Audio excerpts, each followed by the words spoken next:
Thank you ma'am, thank you so much मिठाई खिलाइए sir. गजब कर दिया बैग वाला खोली प्रेस वाला बैग लेके जाओगे फोटो लोड करोगे। विपक्ष के पास कुछ बचा नहीं है। कम से कम अब तो ऐसे अनर्गल बयानबाजी बातें करना बंद करें जिनको करके उनको महिलाओं ने विपक्ष का रास्ता दिखाया है। महिलाओं से जुड़ा हुआ ये योजना है, इस पर कटाक्ष, टीका, टिप्पणी, आशंका जो लगातार विपक्ष के नेताओं ने किया, उसकी वजह से महिलाओं ने एकजुट होकर के महागठबंधन की सरकार को बनाया गया है।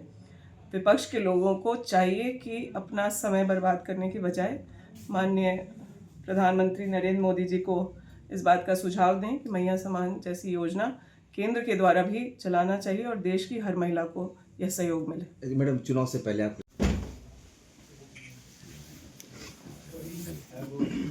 समझ इधर आ जाइए। पकड़िए उन्हीं का मोबाइल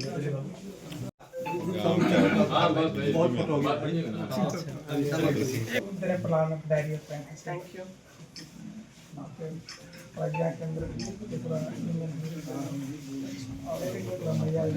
धान को लेकर देने की बात कही गई थी, अब सरकार 2400 देने की बात ये मेरे विभाग से जो रेट है वो संबंधित नहीं, ये खाद्य आपूर्ति से धान की अधिप्राप्ति की जाती है। लेकिन उसके बाद भी विपक्ष को हम लोग बताना चाहेंगे कि केंद्र सरकार ने नहीं, राज्य सरकार ने रेट बढ़ाते बढ़ाते 2400 तक चुनाव के पहले लाने का काम किया है और वो आशंकित ना हो। आने वाले समय में 3200 का भी जो रेट हम लोगों ने आने वाले समय में करने की बात की थी उसको पूरा करेंगे। अगर हाल लेना है तो बगल के छत्तीसगढ़ से ले लें, जहां कांग्रेस की सरकार थी तो अब तक 3200-3400 तक का धान का रेट दिया जा रहा था।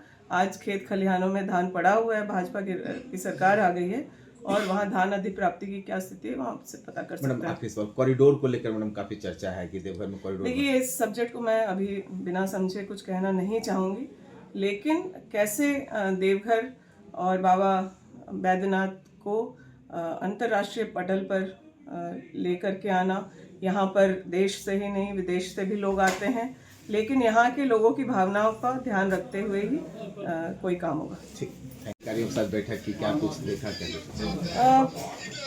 ग्रामीण विकास हो, चाहे ग्रामीण कार्य हो या पंचायती राज जो मेरे जिम्मे है, उससे संबंधित सभी पदाधिकारियों से बैठ के बात हुई। जो भी पेंडिंग लंबित काम है उसको जल्द से जल्द पूरा कराया जाए, क्योंकि आप जानते हैं आचार संहिता की वजह से कुछ कामों में कुछ काम धीमे हो गए हैं। उसको लंबित कामों को जल्द पूरा कराने की बात हुई। साथ ही साथ काम क्वालिटी का हो, इस बात पर भी विशेष ध्यान रखने को कहा गया है। और जो सड़कें मेंटेनेंस में हैं उसका एक बार इंस्पेक्शन करके उसे दुरुस्त कराने, क्योंकि बरसात के बाद सड़कें कुछ खराब होती हैं, उसको दुरुस्त कराने का निर्देश दिया गया है। पंचायती राज का यहाँ पे ट्रेनिंग सेंटर है, वहाँ कैसी व्यवस्था चल रही है, जो पंचायती राज के जनप्रतिनिधि हैं उन्हें किसी तरह की परेशानी ना हो उस ट्रेनिंग के दौरान, या उनको वो सुचारू रूप से चले, इससे संबंधित पंचायती राज से बात हुई। और रूरल डेवलपमेंट तो एक बहुत व्यापक विभाग है और हमारे प्रखंड कैसे सशक्त हो और प्रखंड पे बार बार लोगों को दौड़ ना लगाना पड़े, उनका काम आसानी से हो। जो भी वहाँ प्रशासनिक पदाधिकारी हैं वो लोगों से पीपल्स फ्रेंडली हों, लोगों के काम करने में अपनी रुचि दिखाएं, आगे बढ़ कर के उनकी समस्या का समाधान करें, क्योंकि प्रखंड हमारे सरकार का चेहरा है कह सकते हैं, तो वो सशक्त हो। आने वाले दिनों में पंचायत का जो सचिवालय है उसको हम लोग सशक्त करेंगे, ताकि जो जिन कामों के लिए आज प्रखंड तक जाना पड़ रहा है ग्रामीणों को, वो काम पंचायत से ही हो जाए। मैडम, अभी सर जो सबसे हमारे संज्ञान में विषय को लाया नहीं गया है। जैसे ही आपने अपने मामलों को उठाया मैं पता करूँगा नवोदय विद्यालय का क्या मामला है, उस पर हम लोग कार्रवाई करेंगे।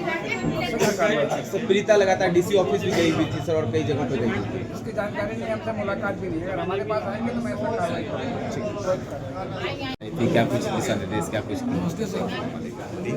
जो हमारे विभाग का प्राथमिकता है उसको प्राथमिकता के तौर पर उसको पूरा कराया जाए। ग्रामीण सड़कें हैं उसके मिसिंग लिंक को ठीक कराया जाए, जहाँ पुल की ज़रूरत है पुल बनाया जाए। और ग्रामीण विकास के कार्यों को बहुत प्राथमिकता के आधार पर कराना है। हम लोग इसके लिए प्रयास करेंगे। देवघर में सर किसी कार्य को या किसी गांव को चिन्हित किया गया हो, विशेष आदेश दिया गया उसको लेकर? नहीं, अभी ऐसा नहीं है। अभी तो विभाग इस पर समीक्षा करेगी, उसके बाद तय करेंगे। सर सिर्फ देवघर जिले की हुई या पूरे संथाल परगना के लोगों की चर्चा? यहाँ तो देवघर जिला के बारे में ही बात हुई। ठीक है।